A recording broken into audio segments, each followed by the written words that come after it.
the unemployed and people who are still seeking work, and also those who are not seeking work, tend to have disproportionately higher support for the ANC. That's kind of counterintuitive if you think about it, because we think that people who have been marginalized in the labor force, they have very little hope, very little opportunity.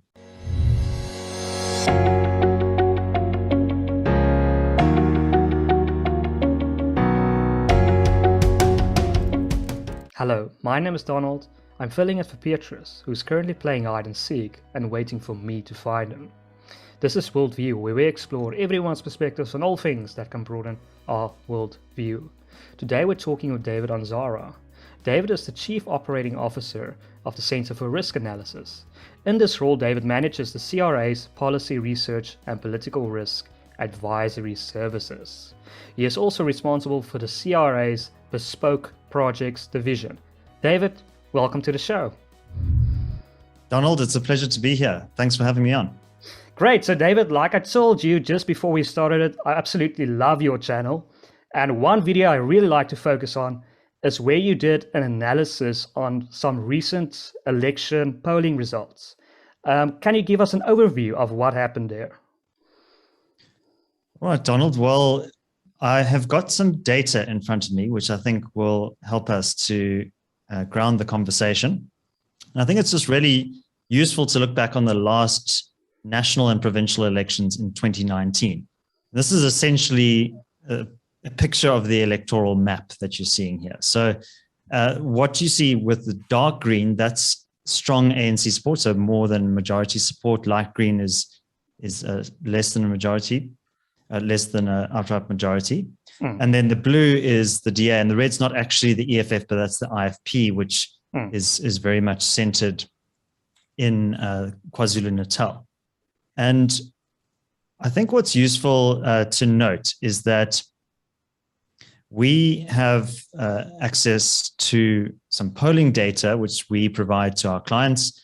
So the Center for Risk Analysis, we don't only do YouTube videos, we're also a policy think tank and an advisory unit that helps corporates and also increasingly individuals to understand the risks in South Africa and to help them navigate through some of the very tumultuous and uncertain times that we find ourselves in. So we actually have conducted extensive polling, and what you see here is really a breakdown of the ANC's electoral support in terms of various demographics. So, the way polling works is you'll have a demographically representative sample that's geographically dispersed across different age ranges, economic income brackets, and then also geographies. And I think what is quite startling with some of this data, and I mentioned this in that video that you were referring to, is that ANC support is based on a few key demographic groups, if you will. So not necessarily racial groups, but for example, as this slide shows here, the unemployed and people who are still seeking work, and also those who are not seeking work, tend to have disproportionately higher support for the ANC. That's kind of counterintuitive if you think about it, because we think that people who have been marginalized in the labor force, they have very little hope, very little opportunity. They're the ones responsible for that. Yeah, that they would see a kind of a causal link between the people who set policy in Pretoria and the availability or lack thereof of jobs in the jobs market. But, if you also consider that group of people, they tend to not have very much opportunity. They tend to be based in rural areas where the ANC has consolidated its power. It is very much aligned and connected to traditional leaders as well. At the provincial level also, the ANC has been able to dispense patronage to essentially buy loyalty from kind of local groups, traditional leaders being one of them, but also kind of local political barons.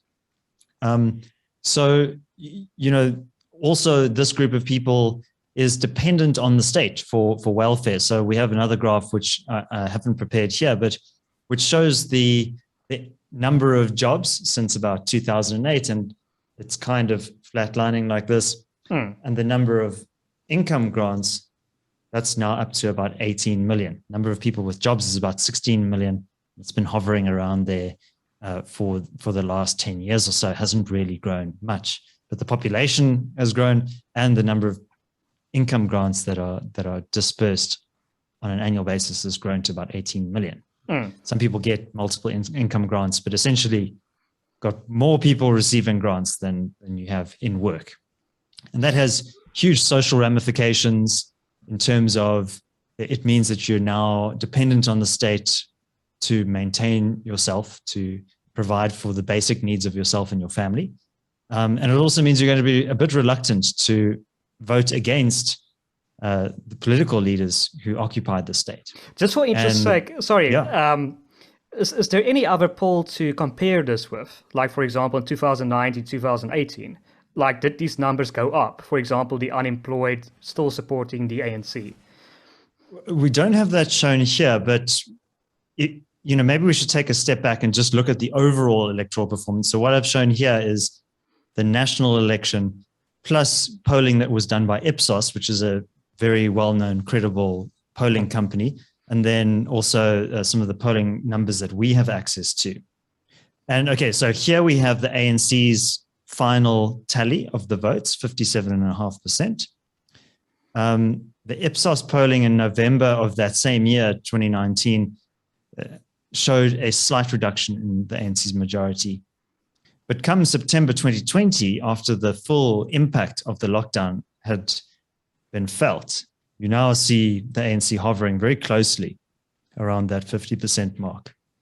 Compare that to the DA here in gray and the EFF in red. So our polling suggests pretty similar outcome to where the Ipsos polling was projecting the ANC. So remember, polling is also not a prediction of what the votes will be. It's a snapshot of a moment in time. So you should not necessarily project outwards. But we've been doing this a long time, and this is the lowest that we've ever seen ANC support registering, both in the actual elections and in the polls. I mean, bear in mind that back in 2004, when Thabo Mbeki was at the height of his power, the ANC got nearly 70% of the vote. And at that time, the ANC was benefiting from the dividends of much more sensible economic policy. So for several years between about 2005 and 2007, we recorded GDP growth rates of north of 5% on average. We actually had a fiscal surplus. So that's the difference between government expenditure and revenue. And the government was actually collecting more than it was spending, which by contrast to today, it just seems like another planet. Today, we're spending about 14% more. That was at least in 2020.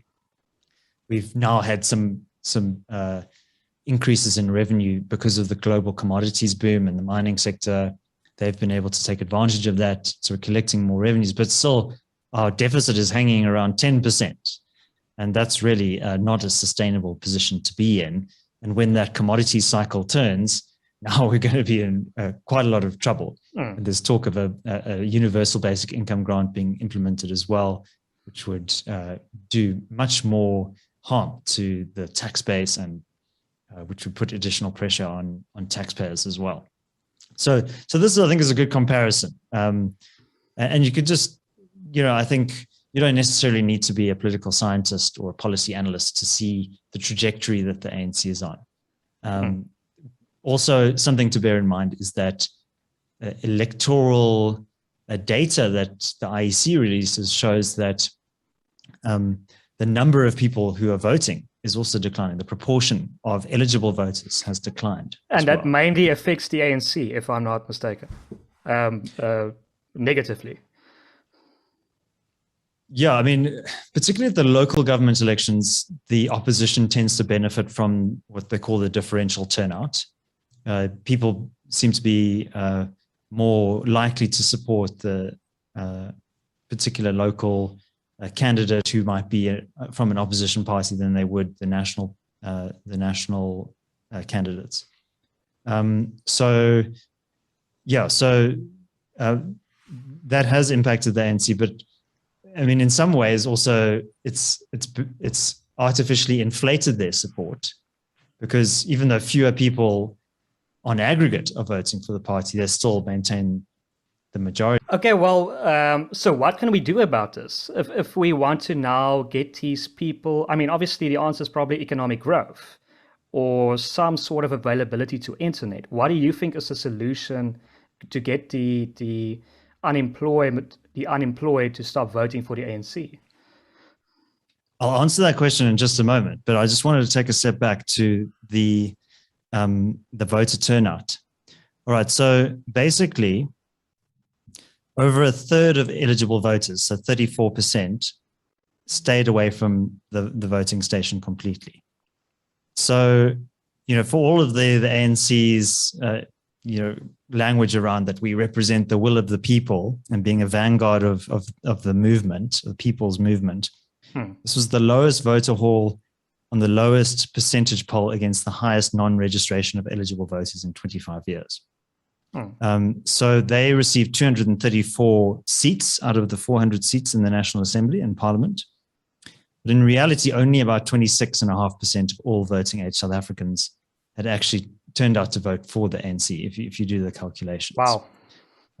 So that also shows some level of disaffection with the parliamentary process. I think that people are, they're not feeling like the ANC is representing the interests, but they haven't quite brought themselves to vote for the opposition.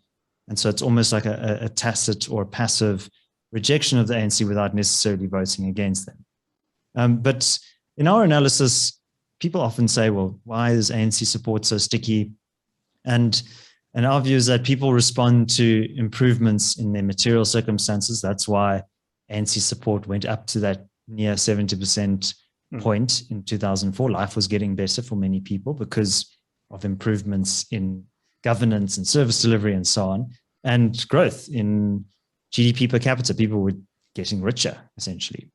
But the last 10 years has been a period of stagnation, and the ANC's support has declined because of that. And the current trajectory is looking pretty negative in terms of the economics of the country. So if you extend that out into the politics, you can safely say that the ANC is heading towards some kind of electoral defeat. Whether that's in 2024 or in 2029, I think is still an open question. But the party itself is also riven with internal factional infighting and division, and the government itself is running out of money, and nothing sharpens the mind more than running out of money. On that note, sorry. So a lot of people say the local elections are not that important, but I mean, if the ANC loses council seats, don't they also lose access to some patronage jobs and some funding? And that can also help to lead to their demise. Yeah, so unfortunately, municipalities have been the sites of looting and misgovernance. And many of them have completely collapsed. Basic services are no longer functioning. Electricity distribution, water reticulation. In many instances, local community groups have had to take over the running of these facilities just to ensure that the lights stay on and that the taps don't run dry. They are hugely important, and that's really the coalface of service delivery. That's where most people interact with the state, is at the local government level. I think that the stakes are very high. And today, as we're recording, the Constitutional Court is hearing the IEC's submission. Advocate Wim Trengrove is representing the IEC, and he was arguing that, look, the conditions in the country with the coronavirus are just too uncertain at the moment, that Constitution makes provision for freedom and fairness and regularity. His argument on behalf of the IEC is that the regularity point can be pushed out But other parties are saying, like the DA is saying, well, no, we absolutely, the Constitution is very clear. You have to have that election within 90 days of the 5-year term expiring. That would be 1st of November. So they are arguing that the minister, Nkosazana Dlamini Zuma, when she declared and proclaimed the election date of 27th October, that is binding and that the election must go ahead. So probably by the time this video releases, we'll have a bit more clarity on where the court is leaning. I'm not sure if the judgment will be available then. Yeah, but it's the stakes are very high. Yeah, it's a strange concept to me to postpone the elections because, I mean, we could be in a fourth wave when the next election arrives, the postponement date. So, I mean, you could postpone that date indefinitely. It's sort of it's a dangerous, a slippery slope, that argument. Yeah, I think the best way to square the circle would be to initiate the elections, but to have them in a phased or a staggered way. Yeah. So Advocate Mark Oppenheimer, his argument for the Institute of Race Relations, which is an amicus in this matter, he's going to argue, well, the IEC is trying to kill 9 birds with one stone, is in run 9 elections across 9 provinces simultaneously. He's saying, well, you can kill 9 birds with 9 stones. Why don't you have a staggered rollout? And we've seen that the virus peaks and dips in different provinces on different cycles. So you could have, for example, like in July, there was massive wave of the Delta variant in Gauteng. You could have said, okay, well, we're going to pause the election in this province, but maybe in Limpopo, the virus is not as bad, or in the Northern Cape, now it's suddenly peaking, so let's pause there. So you don't then have to hold up the whole process. And your argument is absolutely spot on. If we find ourselves in February of 2022, and now there's a peak somewhere in the country, then that gives the IEC more justification to delay, and we could have a protracted, ongoing delay. And then that's a big concern. We really need, given the misgovernance that's occurred in the local government sphere, we really need more accountability. We need to hold our elected officials to account. And we can't just give them a blank check to rule indefinitely. Why do you think the IEC is making this argument? Do you think there might be some collusion there, or is it even possible that there might be some collusion there? Look, I think there's, I don't think there's any evidence for collusion. I mean, obviously, it does suit the ANC to delay because the worst effects of the lockdown are still being felt. With the July riots, which the government mishandled. So I think it would be in their interest to see a delay. And I think that is what the ANC as a party is arguing for today as we record. But I think also... Okay, so what do we do now? How do we get the unemployed to stop voting for the ANC? Economic growth, broad internet access. What is your opinion on that? Okay, so there's that unemployed group as well. And, that's a significant group of people. If you look at the economically active populations, about 23 million people who are actively looking for work, 16 million of them do have jobs. But the difference, that 7-8 million or so, they are essentially locked out. And, I think that it's quite a difficult question to answer, but I think it's also worth looking at the age profile of the electorate. Typically the ANC's support also tracks the age demographics quite closely. So I don't have the data here in front of me, but about 54% of the ANC's electoral support, or beg your pardon, of those aged 50 and above, 54% of that group tend to vote for the ANC. When you look at the younger age groups below 50 years old, on average, they're slightly less than 50%. So if you had to take out anybody aged 50 and above and remove them from the voters' roll, the remainder probably would not vote for the ANC. So that is a headwind for the ANC, that as that older cohort of voters reaches mortality age, their support is going to now come under strain. So that is a headwind for the party, and particularly those young people who are entering the job market. They may be initially filled with hope and aspirations, but as they get into their 20s, I remember when the National Development Plan was put forward by Trevor Manuel back in the mid-2000s. He cited a very interesting statistic, which is that essentially if you are unable to get a job within 7 years of matriculating, basically your chances of being employed go to about zero. Wow. So you have to get your foot on the ladder of the job market. And if you don't, then you're going to be locked out. So, I think if I were an ANC strategist, I would not be complacent that support from the unemployed or the poor or rural constituencies, that's going to be unconditional and that's going to last forever. I think the party would be much better served by saying we're going to implement growth-enhancing reforms that are going to encourage business to hire. The state can only hire so many people as bureaucrats or civil servants. And currently, business owners are disincentivized from hiring.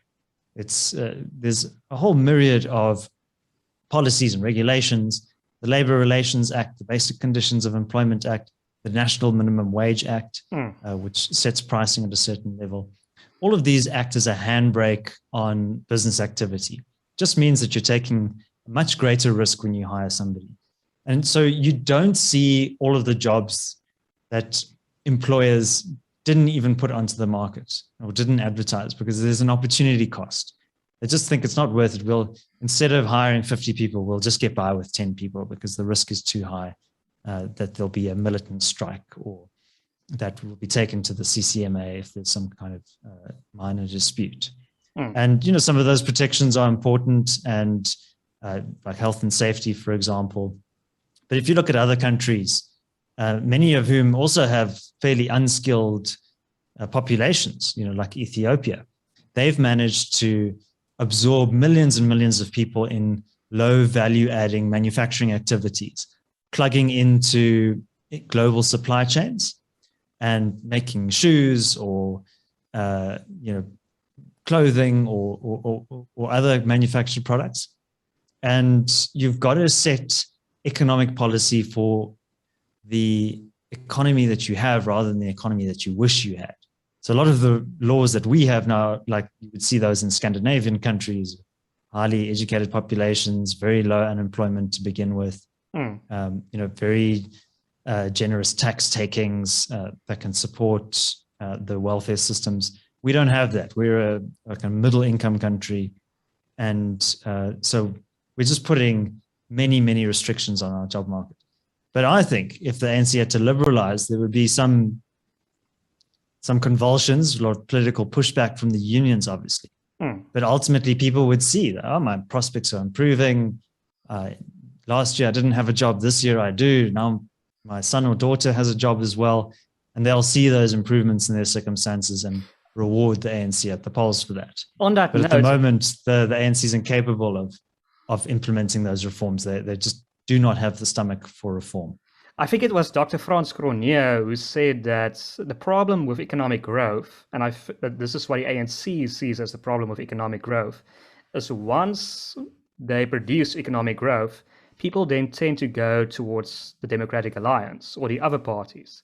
They see prosperity, and with this new, they want more. They want more that the DA and these other parties might provide them.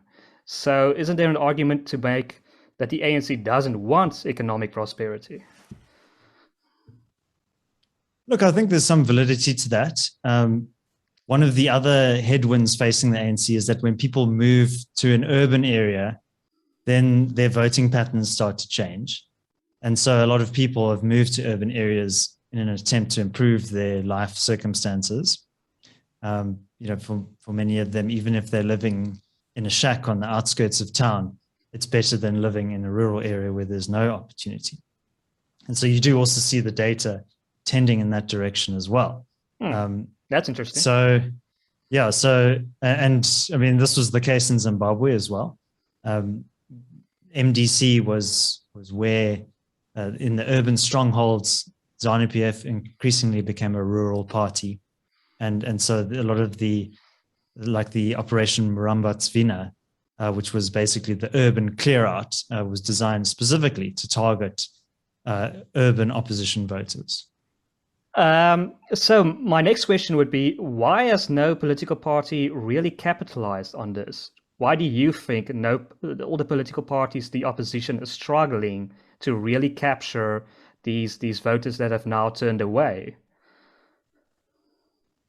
Look, I mean, I don't actually agree with the underlying assumption. So, I mean, certainly the DA in the last election, they got 20.6%, I think it was. So they went back slightly.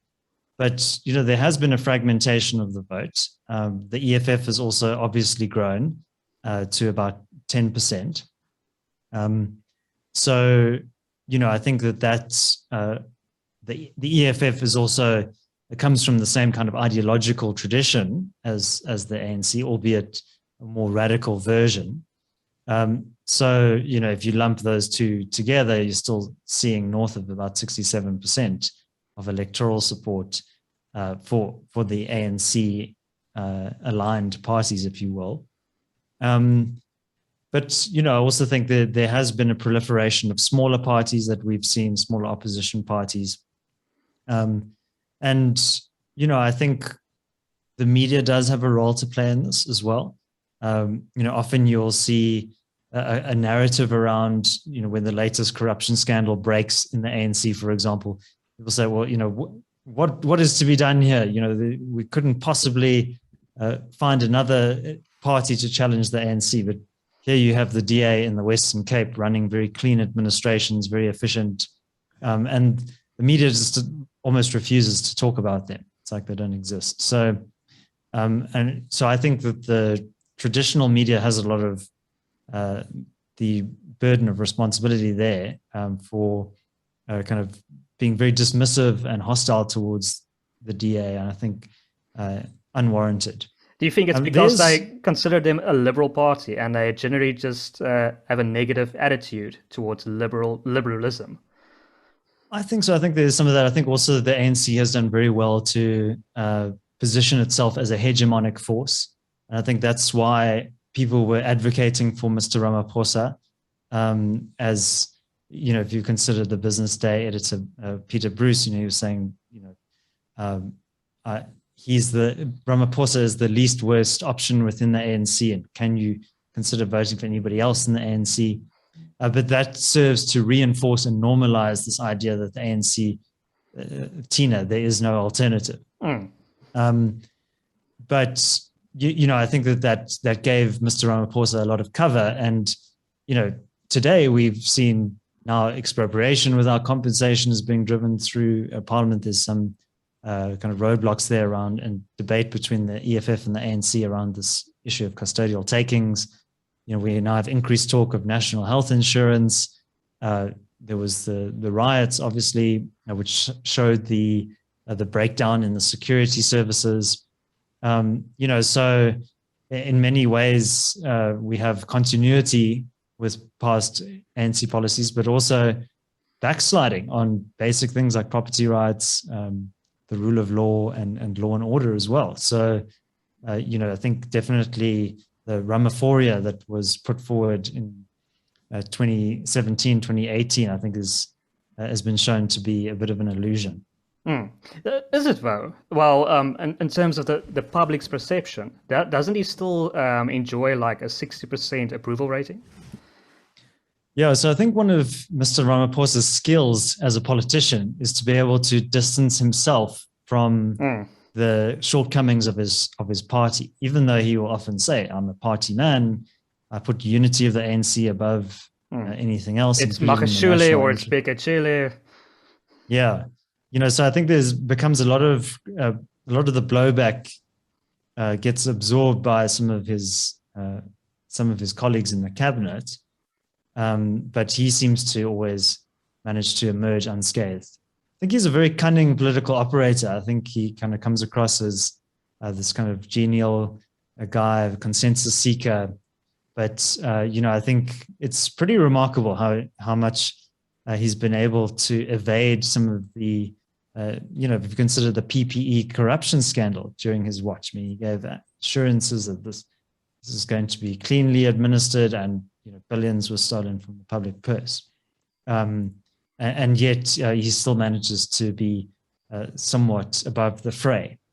So I think it takes quite a cunning political operator to do that. Many people say, he's playing 4D chess, he's playing the long game. I think he has been able to convince people that that's what he's doing, but I think more like he's more in a reactive short-term mode. In a general state of South Africa, recently the Cape Independence Advocacy Group released a poll that showed that I think about 56%, 58% of Cape Townians or people in the Western Cape now want a referendum on independence. How do you think this will affect South African politics? Do you think Cape independence is something that can happen? Well, look, I actually interviewed Phil Craig of the Cape Independence Advocacy Group recently on my other channel, Solutions with David Ansara, and we had a long discussion about it. And I think there is a growing sense that the existing structure of government that administers the country is not working particularly well. I'm a liberal Democrat, and I believe very strongly in the importance of having democratic institutions. But the administrative capacity of the state has really taken a lot of strain and has collapsed in many areas. And you do see a very distinctly different political and ideological orientation in the Western Cape. It's demographically different, culturally distinct as well. And there's a long history of Cape liberalism, which extends all the way back into the 1850s, where you had, for example, the colored franchise, and was albeit a qualified franchise. But in 1910, that was kind of dismissed for the sake of creating the Union of South Africa. And, in many ways, the idea of South Africa is a very modern construct. The active union brought together these four distinctly different regions. And, I think we tend to see nation states as being these like very permanent things that are kind of lost in the sands of time. But ultimately, they're the expression of political interests. And I think the Cape independence movement, I think, is very small, but I think it's quite noticeable to see how sentiment has shifted, as you showed in that polling. And, a few years ago, nobody was talking about Cape independence. And now it's according to some of my sources, the topic of polite conversation around dinner tables in Cape Town. Whereas I don't think that was the case even a few years ago. I'm in Johannesburg, and I also studied in Cape Town at the University of Cape Town, and it was a very interesting time there. But I always was struck by how Cape Townians, have a different outlook in terms of the way they think about South Africa, and often they're accused of being very cliquey. So I'm sure this independence movement suits them quite well. But also, I was joking with Phil after the conversation that Cape Townians can barely organize a braai. So I don't know if they'll be able to organize secession. I can definitely attest to the fact that, I'm staying in Somerset West, close to Cape Town. So I can definitely attest to there's some sort of a different atmosphere in the Western Cape as opposed to the more north, a more liberal attitude. But you were going to say? Yeah, so look, I think that poll was quite small. They had a sample of about 886, I think it was. But I think nevertheless, and there's a margin of error of around 4%, but still, I think that shows that there is popular support. I mean, I would advocate much more strongly for a devolution of power, decentralization. I think that's where a lot of those problems have come from. We have too much concentration of power in Pretoria.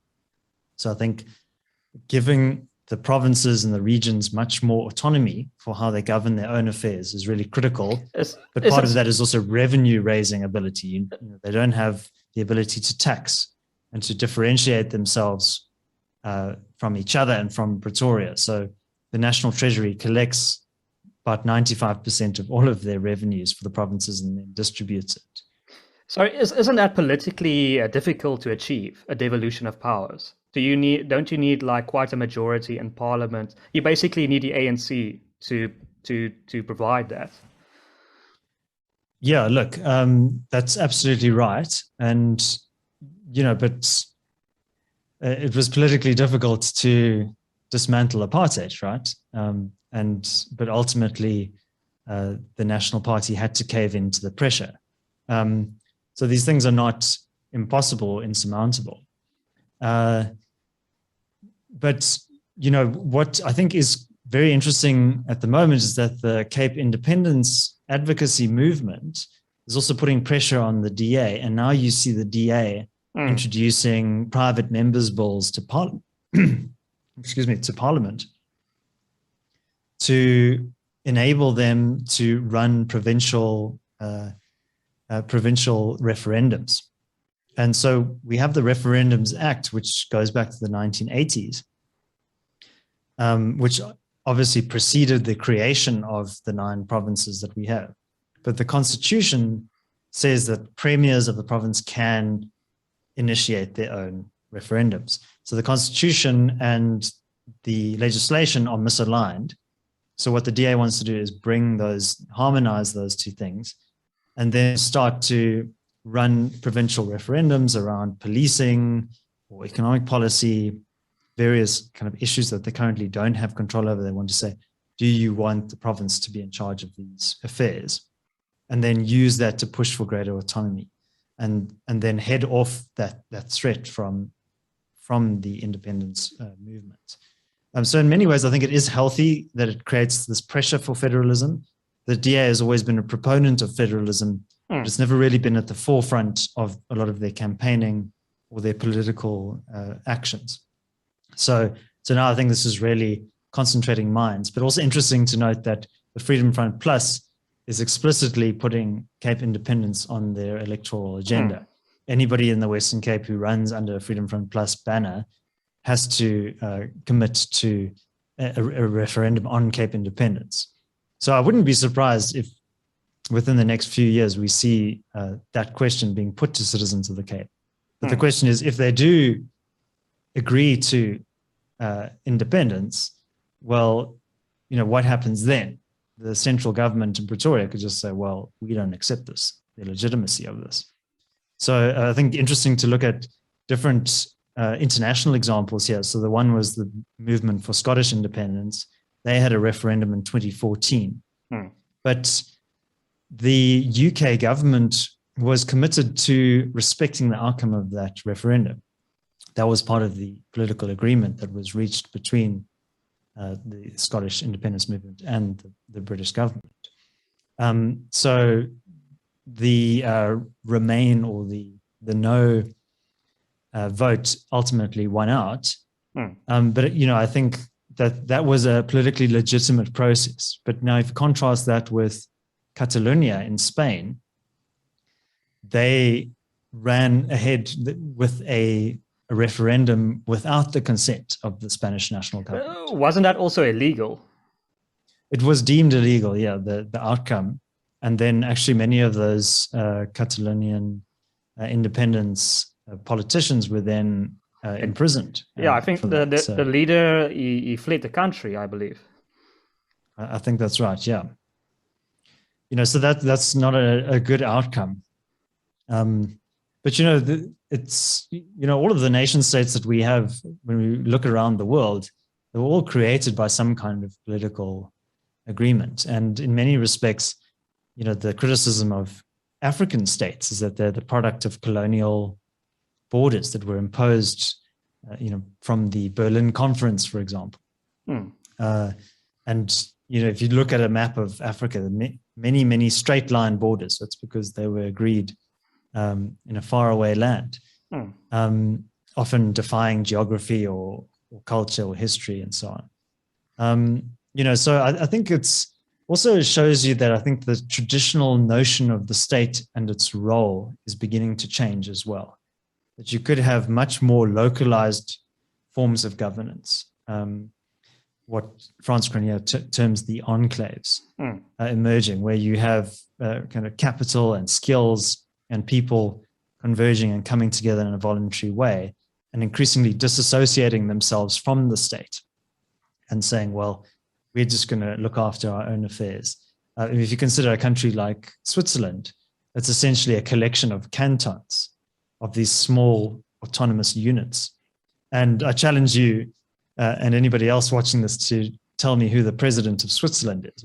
Very few people know, including myself, because they have a small federal cabinet where they have a rotating. And that's a great thing, I believe. Yeah, it means that politicians have less power and ordinary people have more say over their own affairs. So I haven't really heard precisely how the Center for Risk Analysis or Frans Cronje or you specifically lay out the Enclave Society scenario. How do you envision such a society? Because I believe that is what the Center for Risk Analysis believes is the most likely scenario for the future, the enclave scenario. So how far will we dissociate ourselves from the state in these enclaves? Will it be, will we stop paying taxes? How will it work? Look, I think it's very important to also understand that when we talk about scenario planning, which is what we do at the center, we're not necessarily committed to one particular view of the future. We obviously have a view on likelihood, but we tend to encourage our clients to think more broadly, to say, okay, well, given what we know about the current environment and the trends that we're observing and the data that we're observing, what are the likely futures?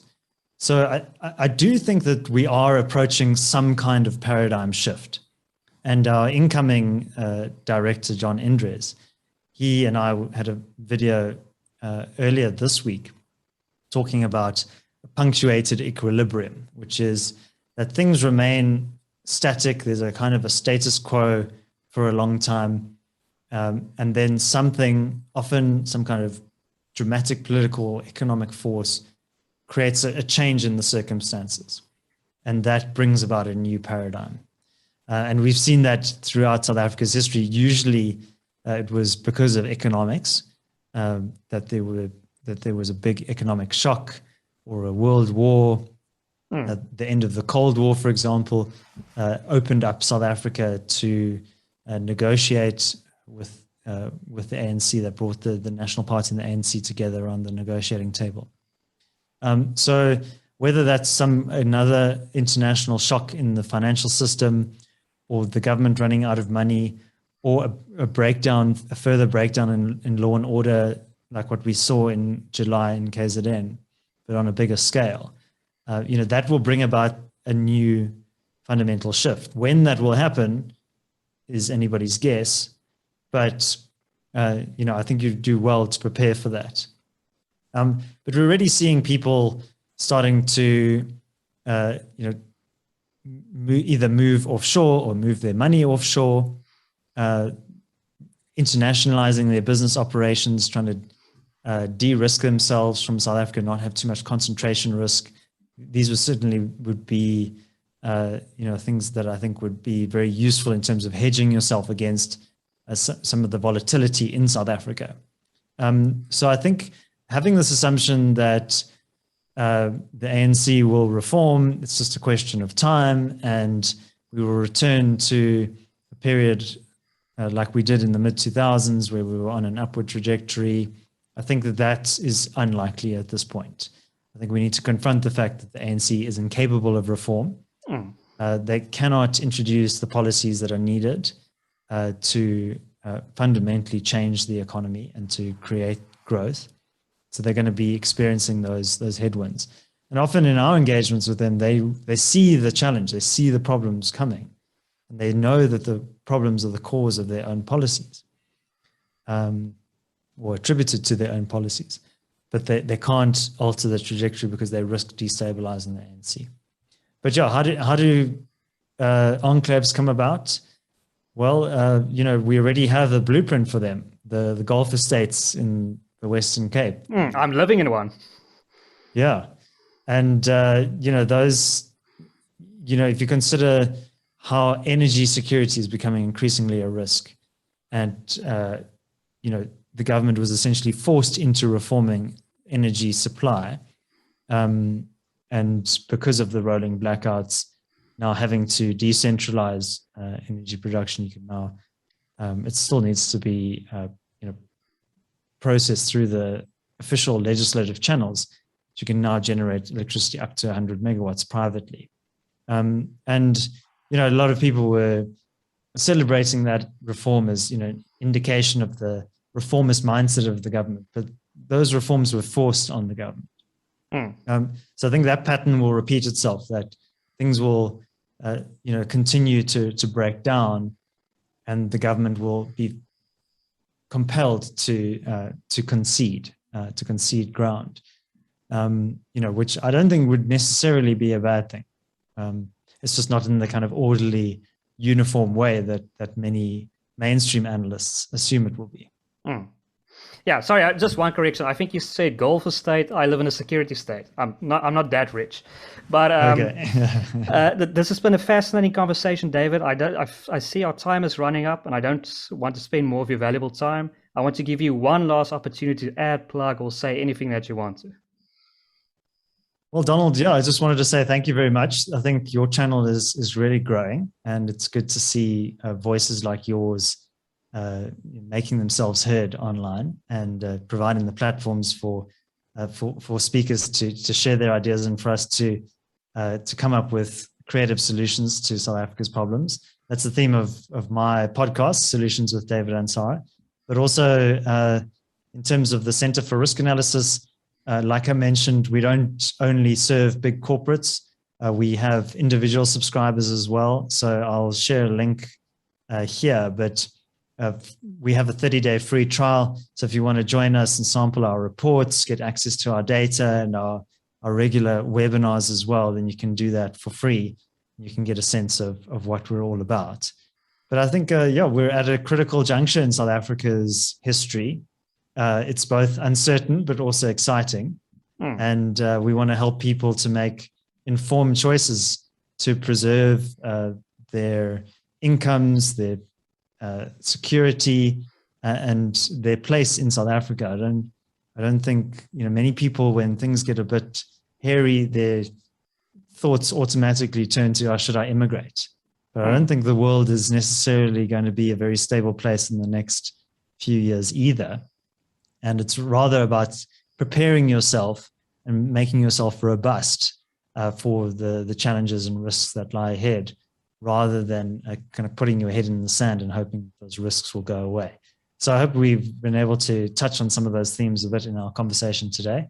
But if you'd like to have another one, we'd be happy to come on, and myself or my colleagues would be happy to speak again on your channel. Great, absolutely. I will definitely take you up on that. And yeah, I definitely I look forward to more videos from the Center for Risk Analysis, and I definitely recommend anyone to go check out that channel. It's absolutely amazing content that they deliver on the strategic situation of South Africa. But to our viewers, if you've made it this far, please consider liking this video, sharing it as widely as possible, and subscribing to our channel. My name is Donald, and this has been WorldView.